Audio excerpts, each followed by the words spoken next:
Ireland, its future and partition. The division of Ireland into two states, and in particular the clumsy way it was done, has been a total disaster for all the Irish.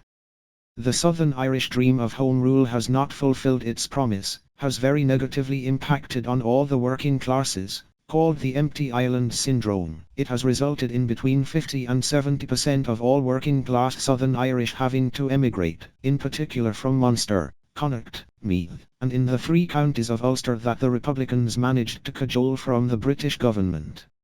Also, predictably managing to lose 76% of its Protestant population. Vast numbers. All caused by naive fiscal decisions and ideology, forcing people to vote with their feet, to avoid poverty, to simply survive. While the rural Irish are driven out, the large multinationals use their country to launder corporation money, driving up inflation, the Republic of Ireland's GDP, and causing a housing crisis, with zero material benefit to the citizens, accurately called leprechaun economics.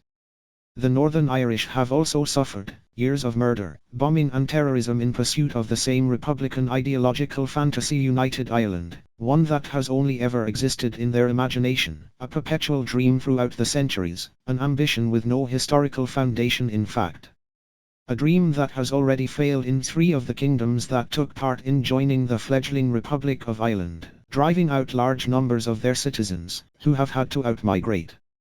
It's time the fantasy delusionary island was relegated to the bin where it belongs, the actual rich diversity of all the Irish nations being finally recognized, more importantly celebrated, not used to create division, to create a distraction from the actual problems, so that the people of Ireland and their children can actually live a prosperous happy life in an island fit for the Irish, their home. Even with 3 decades of extreme violence, 5 decades of gaslighting, political posturing and encouraging international interference from their friends, only between 19 and 26% of the Northern Irish have historically actually identify as nationalist, which leaves between 81 and 74% of the Northern Irish not interested, for really good reasons. The situation for Republicans is even worse than that though. While the romanticism is attractive for the young, or the religious, not all nationalists would actually vote for unification in a referendum. There is not a single financial, social, or benefit of any kind for any Northern Irish citizen in unification. The impact on their lives and lifestyle would be absolutely devastating in the short term, catastrophic in the long term.